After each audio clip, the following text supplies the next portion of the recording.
Okay. So there are 6 steps for designing a statistical study, and this is almost steps for any study. The first thing you have to do is you have to identify exactly what you want to study.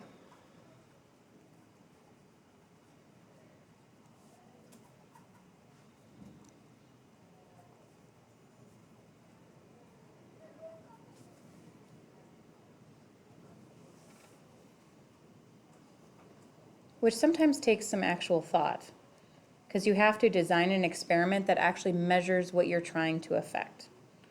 So if you're trying to see somebody's response time, then you need to make sure that the study that you're doing, for example, let's say that you wanted to see your reaction time in like senior citizens, okay?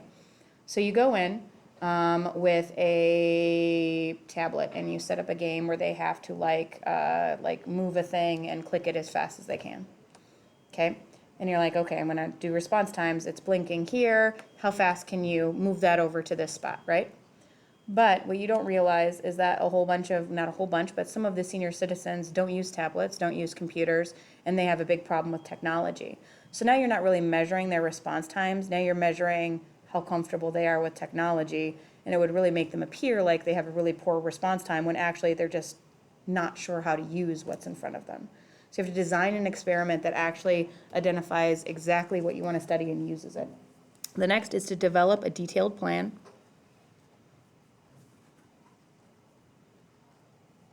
To collect your data.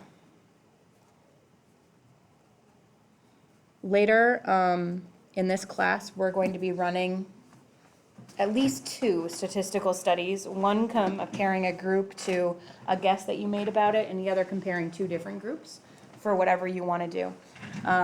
I had a student once who did an experiment, and this is a true experiment. He wanted to see if people would laugh at the number 69, that if they would just find that funny, okay? So he literally went up to people, said that he was doing a statistical analysis. He asked them a bunch of questions, like 8 questions. And then one of the questions was like, 69% of people said this, do you agree with this? And then all he did with his study was just watch their face when he said the number 69, and he would like check it off if they were smiling, and if they were not smiling, he wouldn't. And he just went through the whole list. Like he'd ask like 5 questions that he'd be like, oh, interesting, interesting.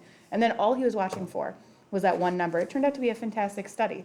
So if you do the exact same thing every single time, then your results are valid. Otherwise, if you switch it up in the middle of it, it's not. I had a student who was doing one test where he wanted to know if people would say thank you when he opened the door for them. So what he did was he started asking them questions with his statistical analysis, and in the process, he'd always catch somebody in the middle of the door, and then he'd open the door for him while he was talking to them as well to see if they'd say thank you. But what he didn't realize was that in some of the times, he was talking to them while he was opening the door, so they were in the middle of answering, so they didn't say thank you. And sometimes he wasn't talking when he stopped opening the door, which meant they had time to say thank you. So it wasn't necessarily about whether or not they said thank you, it was whether they felt they were interrupting him as well as saying thank you, and because he didn't ask it the same way every time. So it has to be detailed, and it has to be exactly the same every time. Then you collect the data.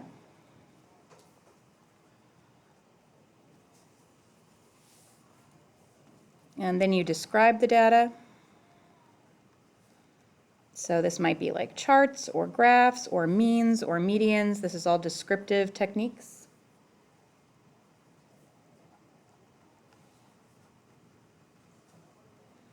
There was this great study that one of my students did where she swore to me.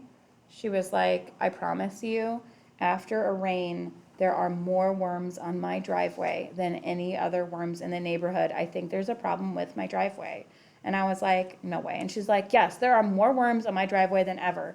And I'm like, okay. And so for a month, anytime it rained, she would literally count how many worms were in her driveway and then go to her neighbors' driveways and count how many there were. And then she calculated worm by square footage, and dang, was she right. Like, it was like 3 times as many worms in her driveway as everybody else is. It was very interesting. So descriptive techniques, you've got to be able to describe the data after you do it. Then you interpret the data.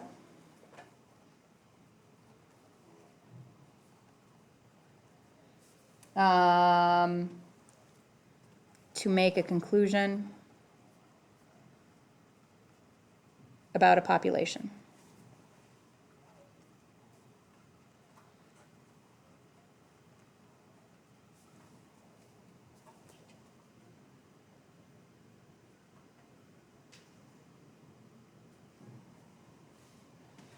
And then finally, the final step always is to identify any possible errors. I'm going to keep telling you guys about different studies my statistics students have done, and you'll have to, I'm hoping that you're going to be thinking about what you might want to do.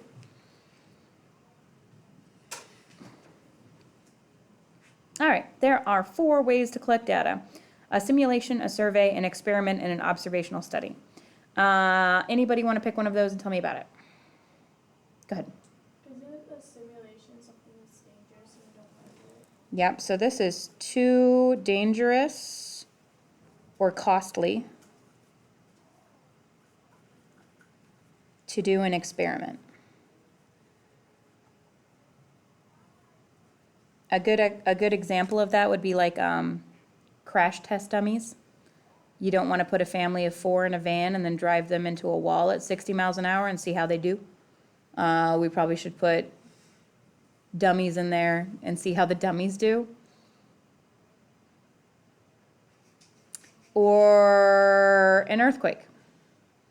We're not going to shake a building and see what falls down of $1 million building. We're probably going to make it on a smaller scale and then see how that little tiny model does instead of putting a whole building up and shaking it to death. And thank you for not saying what's in your head right now, because you're going to say, why? Why not destroy a whole building? I see your thoughts, because I see you and I know you, okay? Survey. Who wants to tell me about that one? Go ahead. Like asking questions. Yep, asking questions. It can be asking questions online, asking questions over the phone, asking questions in person. What's the problem with asking people questions? You can lie. They can lie or? Say, I don't know. I mean, they could, but that's okay to say, I don't know. Like if your question was biased? No, let's assume you have a good question. I mean, that would be a problem, but let's assume you have a good question. There's 2 reasons you could get wrong data. For example, let me show you. Noah, how much sleep did you get last night? Be honest. I'm thinking 6.5 hours. How much did you get last night, Natalie? 5.5. Okay, I'll ask all of you because now we're all thinking, how much sleep did we get, right? Nathan? 7. Georgia? 11. 11? Nice! Tired. Oh, I give you a high five from over here. That is a nice job. 6. 6, okay. Why are none of those numbers accurate? You don't know what time you actually went to sleep. Yeah, nobody's doing that. Nobody's falling asleep and like hitting like a timer, like right as they, like that flinch right before you fall asleep and your button hits. And then the moment you wake up, you're like, there we are, all right. Ooh, exactly 6.5. What are the chances that we have people who only had exactly hours and exactly half hours? Impossible, because people estimate. And they take their best guess, and people's best guess sometimes are startlingly wrong. Have you ever had somebody try to like say like a measurement to you and it turns out to be really wrong? You ever see somebody try to do this thing where they're like, let me see if this is gonna fit. Okay, I'll just see, I'll hold my hands perfectly apart. Oh, I think it's gonna make it. I think it'll make it. Nobody can do that, especially when it's close, okay? Don't be like, yes, I could do it. No, you could not. No, you couldn't. Okay, people estimate and people take guesses, and often with measurements, they're really wrong, especially with time. And people lie. That's the other reason. So even if somebody's trying to purposely do it or not trying to purposely do it. Experiment, what's that?